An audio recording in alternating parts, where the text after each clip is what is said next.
इतिहास में कुछ ही नाम लुई ब्रेल की तरह चमकते हैं, जो लचीलेपन और इनोवेशन का प्रतीक है। 1809 में कूपव्रे, फ्रांस में जन्मे लुई का शुरुआती जीवन सामान्य था, लेकिन उनका प्रभाव ग्लोबल होगा। जिस दुनिया में उन्होंने कदम रखा, उसने अंधों के लिए बहुत कम उम्मीदें दी। शिक्षा दुर्लभ थी और ज्यादातर लोग हाशिए पर रहते थे। फिर भी कठिनाई से लुई ने एक ऐसा रास्ता बनाया जो लाखों लोगों के लिए अंधेरे को रोशनी में बदल देगा। उनका आविष्कार सिर्फ एक रीडिंग सिस्टम से ज्यादा था। यह दृढ़ संकल्प और दूरदर्शिता की शक्ति का प्रमाण था। चलिए देखते हैं कि कैसे एक लड़के का संघर्ष कई पीढ़ियों के लिए आशा की किरण बन गया। 3 साल की उम्र में लुई का जीवन उनके पिता की वर्कशॉप में हमेशा के लिए बदल गया। एक तेज सुई से चोट लगने से उनकी आंख में इन्फेक्शन हो गया और जल्द ही उनकी पूरी रोशनी चली गई।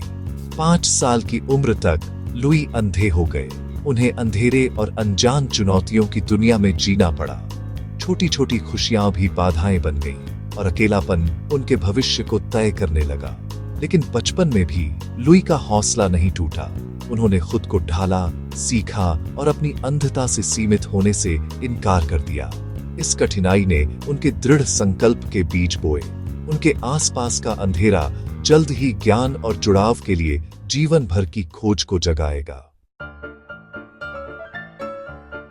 लुई के माता पिता ने जोर दिया कि वह लोकल स्कूल जाए, जहां शिक्षा के साधन सीमित थे, लेकिन उम्मीदें बहुत थीं।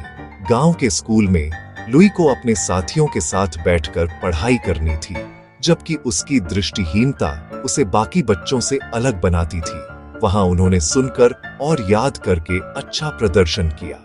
लुई की स्मरण शक्ति तेज थी और वह शिक्षकों की बातों को ध्यान से सुनकर उत्तर देता था, जिससे सभी प्रभावित होते थे।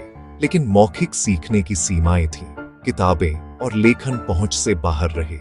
लुई के लिए किताबें केवल देखने भर की चीज थीं, जिन्हें वह छू तो सकता था, पर पढ़ नहीं सकता था। 10 साल की उम्र में एक मार्किस ने लुई को पेरिस में royal institute for blind youth में पढ़ने के लिए स्पॉन्सर किया, जिससे उसकी दुनिया बदल गई। मार्की की मदद से लुई को पहली बार विशेष शिक्षा का अवसर मिला। ये संस्थान दुनिया के पहले ब्लाइंड स्कूलों में से एक था, जहां दृष्टिहीन बच्चों के लिए शिक्षा के नए रास्ते खुल रहे थे। वहां उन्होंने हावी सिस्टम देखा, उभरे हुए प्रिंट अक्षर, पढ़ने में धीमे और मुश्किल, लिखना लगभग नामुमकिन। यह तरीका दृष्टिहीन छात्रों के लिए बहुत थकाऊ और निराशाजनक था। निराशा बढ़ी। लुई अक्षरों की पहचान से ज्यादा चाहते थे। वह किताबों को महसूस कर पढ़ना और खुद लिखना चाहता था, ताकि उसकी कल्पना और ज्ञान की दुनिया और बड़ी हो सके।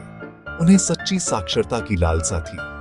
लुई को महसूस हुआ कि केवल सुनना या उभरे अक्षर छूना पर्याप्त नहीं है। उसे पढ़ने और लिखने की पूरी स्वतंत्रता चाहिए थी।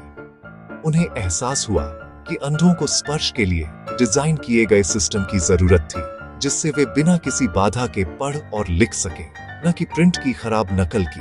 पुराने तरीकों की सीमाएं लुई के लिए स्पष्ट थीं और वह बदलाव लाने के लिए बेचैन था। एक बेहतर तरीके की यह इच्छा उनकी प्रेरक शक्ति बन गई। लुई ने ठान लिया कि वह दृष्टिहीनों के लिए एक नया रास्ता बनाएगा। एक दृढ़ किशोर के लिए एक बड़ी सफलता का मंच तैयार था। लुई की जिजीविषा और नवाचार की चाह ने शिक्षा की दुनिया में क्रांति लाने की नींव रख दी थी।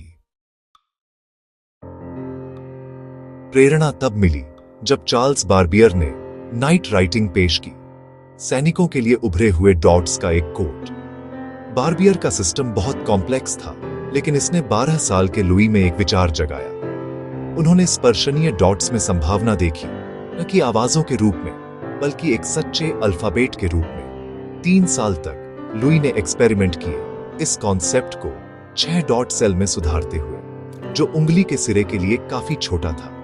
15 साल की उम्र तक उन्होंने अक्षरों, संख्याओं और विराम चिन्हों के लिए एक लॉजिकल, एफिशिएंट कोड बना लिया था।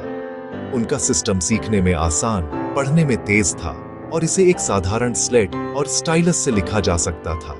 लुई ने सिर्फ एक विचार को अपनाया नहीं, उन्होंने अंधों के लिए संचार में क्रांति ला दी। उन्होंने साक्षरता और आजादी की कुंजी बनाई थी। ब्रेल की असली प्रतिभा उसके 6 डॉट सेल में छुपी है, 2 कॉलम और 3 पंक्तियां, जिससे कुल 64 संभावित संयोजन बनते हैं। हर सेल में डॉट्स की स्थिति बदलकर अलग अलग अक्षर, संख्याएं और चिन्ह बनाए जा सकते हैं। ये सरल लेकिन शक्तिशाली संरचना ब्रेल को बेहद लचीला बनाती है, जिससे यह भाषा, गणित, संगीत और विज्ञान जैसे कई क्षेत्रों में इस्तेमाल हो सकता है। ब्रेल वर्णमाला की शुरुआत पहले 10 अक्षरों से होती है, जो ऊपर के 4 डॉट्स का उपयोग करती है। अगले 10 अक्षर इन्हीं पैटर्न्स में एक डॉट नीचे जोड़कर बनाए जाते हैं और फिर अगले 10 में एक और डॉट जुड़ता है। इस तरह सीखने की प्रक्रिया क्रमबद्ध और सहज हो जाती है, जिससे बच्चे और वयस्क दोनों आसानी से ब्रेल पढ़ना सीख सकते हैं। ब्रेल में एक विशेष उपसर्ग, जिसे नंबर साइन कहते हैं, अक्षरों को संख्याओं में बदल देता है। यह सिस्टम की बहुमुखी प्रतिभा को दर्शाता है, क्योंकि एक ही पैटर्न अलग अलग संदर्भों में अलग अर्थ दे सकता है। इसी वजह से ब्रेल का उपयोग गणितीय सूत्रों, सांख्यिकीय डेटा और यहाँ तक कि विज्ञान की जटिल अवधारणाओं को लिखने में भी किया जाता है। लुई ब्रेल खुद एक टैलेंटेड म्यूजिशियन थे। उन्होंने ब्रेल को संगीत नोटेशन तक बढ़ाया, जिससे अंधे संगीतकार स्वतंत्र रूप से संगीत पढ़ और रचना कर सकते थे। ब्रेल म्यूजिक कोड ने हजारों संगीत प्रेमियों के लिए नए रास्ते खोल दिए, जिससे वे न केवल संगीत सुन सकें, बल्कि उसे महसूस और समझ भी सकें। पहली ब्रेल किताब 1829 में छपी थी और इसके बाद लुई ने अपने कोड को लगातार बेहतर बनाया।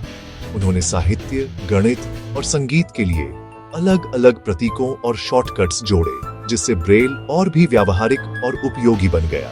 यह विकास ब्रेल को एक संपूर्ण संचार प्रणाली में बदलने की दिशा में बड़ा कदम था। ब्रेल सिर्फ पढ़ने के लिए नहीं था, यह लिखने के लिए भी था। यूजर्स स्लेट और स्टाइलस या ब्रेल टाइपराइटर की मदद से खुद नोट्स ले सकते थे, पत्र लिख सकते थे और अपनी भावनाएं व्यक्त कर सकते थे। इससे अंधे लोगों को पहली बार अपनी बात स्वतंत्र रूप से कहने का मौका मिला। ये दो तरफा संचार वाकई क्रांतिकारी था, क्योंकि अब अंधे लोग भी एक दूसरे से संवाद कर सकते थे, विचार साझा कर सकते थे और समाज में सक्रिय भागीदारी निभा सकते थे। पहली बार अंधे व्यक्ति शिक्षा, कार्यस्थल और समाज में पूरी तरह से भाग ले सकते थे। स्कूलों, कॉलेजों और सार्वजनिक जीवन में ब्रेल ने उनकी भागीदारी को आसान और प्रभावी बना दिया। ब्रेल ज्ञान, आत्म अभिव्यक्ति और स्वतंत्रता की एक सार्वभौमिक कुंजी बन गया, जिसने लाखों लोगों के जीवन को रोशनी दी। अपनी प्रतिभा के बावजूद ब्रेल के सिस्टम को विरोध का सामना करना पड़ा।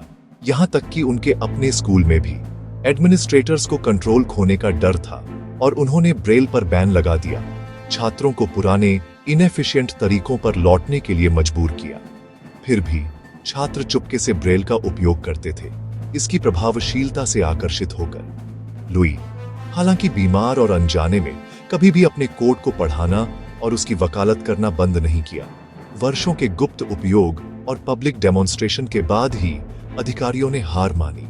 1874 में लुई की मृत्यु के 2 साल बाद फ्रांस ने आधिकारिक तौर पर ब्रेल को अपनाया। उन्होंने कभी भी अपने काम का पूरा प्रभाव नहीं देखा, लेकिन उनके छात्रों और उनकी दृढ़ता ने सुनिश्चित किया कि उनकी विरासत बनी रहेगी। ब्रेल का अपनाना अंधों के लिए एक क्रांति थी।